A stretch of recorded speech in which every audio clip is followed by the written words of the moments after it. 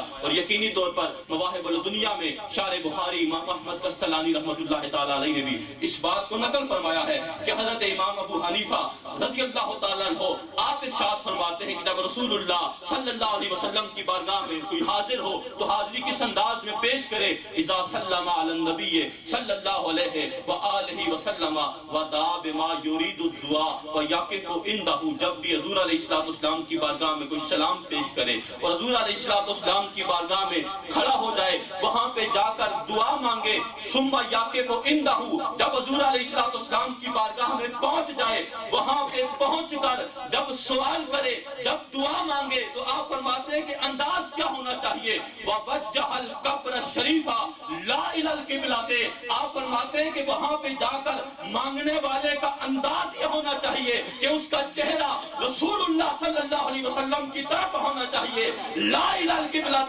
قبلہ کی طرف نہیں۔ معنی یہ ہے کہ اگر قبلہ کی طرف پیٹھ ہوتی ہے تو ہو جائے، رسول اللہ صلی اللہ علیہ وسلم کی بارگاہ کی طرف پیٹھ نہیں ہونی چاہیے۔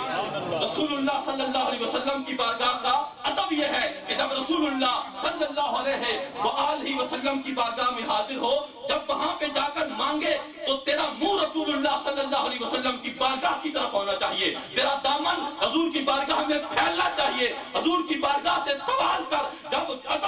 ادب تیرے سامنے ہوگا، جب رسول اللہ صلی اللہ علیہ وسلم کی طرف تیرا منہ ہوگا، تو جو بھی سوال کرے گا تیری زبان بعد میں کھلے گی، اللہ کریم تیرے دامن کو پہلے بھر دے گا۔ لیکن شرط یہ ہے کہ کوئی مؤدب ہو کر رسول اللہ صلی اللہ علیہ وسلم کی بارگاہ میں جائے تو صحیح، اور ہمیں نظر آتا ہے اسی روایت کے ساتھ متصل، یہ روایت بھی نہیں دونوں کتب میں موجود ہے کہ جب خلیفہ ابو جعفر منصور عباسی، جب حضرت سیدنا امام مالک رحمت اللہ تعالی علیہ، بہت عظمتوں کے لائق حضرت امام مالک رحمت اللہ تعالی علیہ، ساری زندگی مسجد نبوی شریف میں حدیث شریف پڑھانے والے امام مالک رحمت اللہ تعالی علیہ، جب ان کے پاس خلیفہ ابو منصور عباسی یہ جاتا ہے اور سوال کرتا ہے کہ یا ابا عبداللہ، اے ابو عبداللہ، یہ آپ کی کنیت ہے، اے ابو عبداللہ یہ مجھے بتائیے، مجھے یہ ارشاد فرمائیے، استقبلو القبلۃ ام استقبلو رسول اللہ صلی اللہ علیہ وسلم وادعو، اے امام مالک مجھے یہ بتائیے، میں دعا مانگنا چاہتا ہوں، میں یہاں پہ حضور کی بارگاہ میں حاضر ہوں، میں دعا مانگنا چاہتا ہوں، استقبل القبلۃ ام استقبل رسول اللہ صلی اللہ علیہ وسلم، میں دعا مانگتے ہوئے اپنے منہ کو قبلہ کی طرف کروں یا رسول اللہ صلی اللہ علیہ وآلہ وسلم کی طرف کروں؟ آپ مجھے ارشاد فرمائیے۔ تو سنیے حضرت امام مالک رحمت اللہ تعالی علیہ نے اسے کیا جواب ارشاد فرمایا۔ آپ نے فرمایا مجھ سے یہ سوال کرتا ہے، گویا کہ آپ نے اسے جھنجھوڑا اور ارشاد فرمایا لما تصرف وجہک عنہ ہوا وسیلتک و وسیلۃ ابیک آدم الی اللہ تعالی۔ حضرت امام مالک رحمت اللہ تعالی علیہ نے ارشاد فرمایا، آپ فرماتے ہیں کہ لما تصرف وجہک